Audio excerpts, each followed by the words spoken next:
Yellow bench நேயர்களுக்கு வணக்கம். கடந்த பிப்ரவரி 8 அன்று டெல்லியில் வெளியான சட்டப்பேரவை தேர்தல் முடிவுகள் பெரிய அளவில் ஆம் ஆத்மி கட்சியை கலங்கடித்திருக்கு அப்படின்னு சொல்லலாம். இந்தியா கூட்டணி பெரிய அளவில் பின்னடைவு சந்திச்சிருக்காங்க. அதே நேரத்தில் ஆம் ஆத்மி கட்சியினுடைய இந்த தோல்வி பிற மாநிலங்களையும் எதிரொலிக்க தொடங்கியிருக்கு. குறிப்பாக ஆம் ஆத்மி ஆளும் கட்சியாக இருக்கக்கூடிய ஒரே மாநிலமான பஞ்சாப்லேயும் கூட அந்த இடத்துல இருக்கக்கூடிய எம்எல்ஏக்கள் காங்கிரஸில் போய் சேர இருப்பதாக ஒரு தகவல் பரவன உடனே கெஜ்ரிவால் அவர்கள் பஞ்சாபுக்கு போய் தங்களுடைய எம்எல்ஏக்களையும் தங்களுடைய கட்சி நிர்வாகிகளையும் சந்தித்து அவர்களை சமாதானப்படுத்த கிளம்பிட்டார். இந்த நேரத்தில் ஆம் ஆத்மி கட்சியினுடைய தேசிய அந்தஸ்து அப்படிங்கிற அந்த தேசிய கட்சி அங்கீகாரம் பாதுகாக்கப்படுமா அல்லது பறிபோய் விடுமா அப்படிங்கிற ஒரு பேச்சு ஓரளவு எழுந்தது. அதை பற்றியும் ஆம் ஆத்மி கட்சி அடுத்து என்ன நகர்வுகளை செய்ய போகிறாங்க அப்படிங்கிறத பற்றியும் தான் இந்த காணொலியில் பார்க்குறோம். வாங்க பார்க்கலாம். ஆம் ஆத்மி கட்சி கடந்த 2024ஆம் ஆண்டில் நடந்த பல மாநிலங்களுடைய சட்டப்பேரவை தேர்தல்களில் தோல்வியையும் தழுவி ரொம்ப மிக குறைந்த வாக்கு விழுக்காடு தான் பெற்றிருக்கிறாங்க. குறிப்பாக ஜம்மு காஷ்மீரில் நடந்த சட்டப்பேரவை தேர்தலில் 1 விழுக்காடு வாக்குகள் அவங்களால தொட முடியலை. ஒடிசாவில் நடந்த சட்டப்பேரவை தேர்தலையும் அவங்களால 1 விழுக்காடு வாக்குகளை தொட முடியலை. அதே நேரத்தில் ஹரியானாவில் நடந்த சட்டமன்ற தேர்தலில் அவங்களால 2 விழுக்காடு வாக்குகளை தாண்ட முடியலை. மக்களவை தேர்தலையும் அவங்களால பெரிய வெற்றியை பெற முடியலை. வெறும் 3 சீட் தான் வின் பண்ணாங்க. இப்போ இவ்வளவு தோல்விகளையும் தாண்டி அவங்களுடைய வலுவான பிடியாக இருந்த டெல்லி சட்டப்பேரவையும், அதாவது டெல்லி மாநிலத்தினுடைய சட்டப்பேரவை, அதில் அவங்க ஆட்சியில் இருந்தாங்க. அதுலேயும் அவங்க வந்து தோல்வி அடைஞ்சிருக்கிறாங்க. 22 எம்எல்ஏக்கள் தான் அவங்களுக்கு இருக்கிறாங்க. இவ்வளவு தோல்விகளையும் கண்டதனால ஆம் ஆத்மி கட்சியுடைய தேசிய கட்சி அங்கீகாரம் பறிபோகுமா, அது பாதிக்கப்படுமா அப்படிங்கிற ஒரு கேள்வி ஊடகங்களில் சில நாட்களாக பேசப்பட்டது. அதற்கான விடையை தான் நம்ம இந்த காணொலியில் பார்க்க இருக்கிறோம். அசம்பிளி எலெக்ஷனில் அவங்க போட்டியிட்டாங்க. அதில் வந்து அவங்க பெரிய அளவில் ஒரு வாக்குகளை பெற்றாங்க. அதற்கு பிறகு 2022 42 விழுக்காடு வாக்குகளோட 117 சட்டப்பேரவை தொகுதிகளில் 92 சட்டப்பேரவை தொகுதியில் வெற்றி பெற்று ஒரு பெரும் வெற்றி, அறுதி பெரும்பான்மையும் தாண்டி ஒரு பெரும் வெற்றியில் பஞ்சாபில் ஆட்சி அமைச்சாங்க ஆம் ஆத்மி. குறிப்பாக பகவந்த் மான் சிங் வந்து அங்கே வந்து ஒரு முதலமைச்சர் ஆனார். இப்படி ஆம் ஆத்மி 2 மாநிலங்களில் வந்து வெற்றி பெற்று தங்களுடைய வாக்கு விழுக்காடை வந்து பெரிய அளவில் உயர்த்தி 2 மாநிலங்களையுமே மாநில கட்சிங்கிற அங்கீகாரத்தை பெற்றாங்க.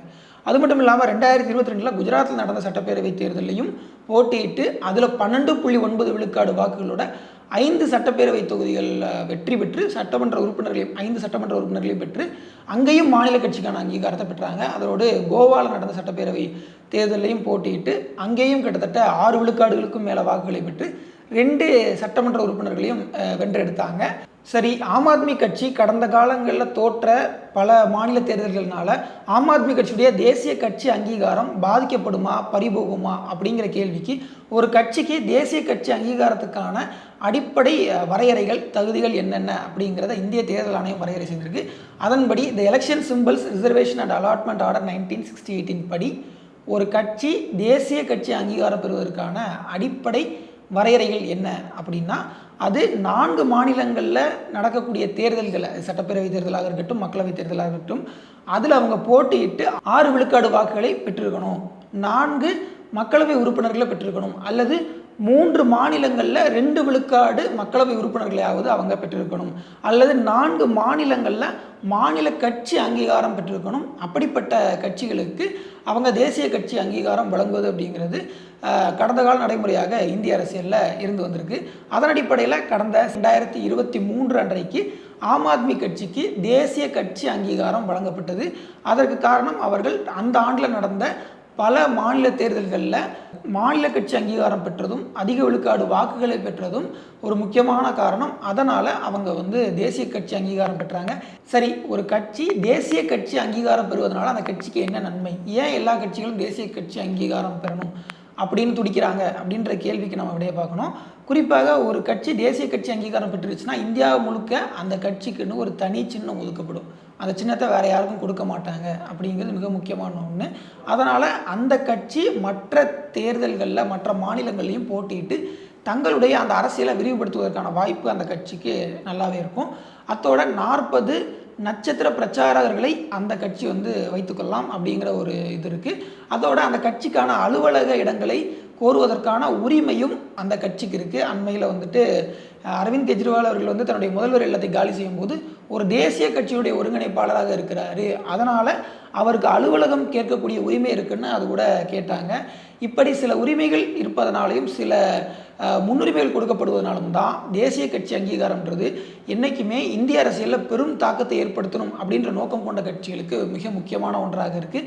அதன் அடிப்படையில் தேசிய கட்சி அங்கீகாரம் பெற்ற கட்சிகள் இந்திய அரசியலில் ஒரு வலுவான ஆதிக்கத்தை செலுத்தி பிரதமராக முடியுதோ இல்லையோ மத்திய அமைச்சரவையில் பெரும் பங்கு எடுப்பதும், தங்களுடைய மாநிலங்களுக்கு பெரிய அளவில் தங்களுடைய திட்டங்களையோ இந்திய நாடாளுமன்றத்தின் மூலமாகவும் மத்திய அரசின் மூலமாக பல நிதிகளையும் கொண்டு வருவதும், அத்தோடு தங்களுக்கு சாதகமான சில அரசியல் வேலையை செய்து கொள்வதுமாக தேசிய கட்சி அங்கீகாரங்கிறது மிக முக்கியமானதாக பார்க்கப்படுகிறது.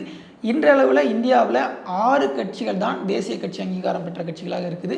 ஒன்று இந்திய தேசிய காங்கிரஸ், மற்றொன்று பாரதிய ஜனதா கட்சி, இந்திய பொது உடைமை கட்சி, அத்தோட என்பிபின்னு சொல்லப்படக்கூடிய வடகிழக்கில் இருக்கக்கூடிய ஒரு கட்சி, பகுஜன் சமாஜ் கட்சி, ஆம் ஆத்மி கட்சி. இந்த கட்சிகள் எல்லாம் தான் இதுவரைக்கும் தேசிய கட்சி அங்கீகாரத்தோடு இப்போ வரைக்கும் இருக்கக்கூடிய கட்சிகளாக இருக்குது.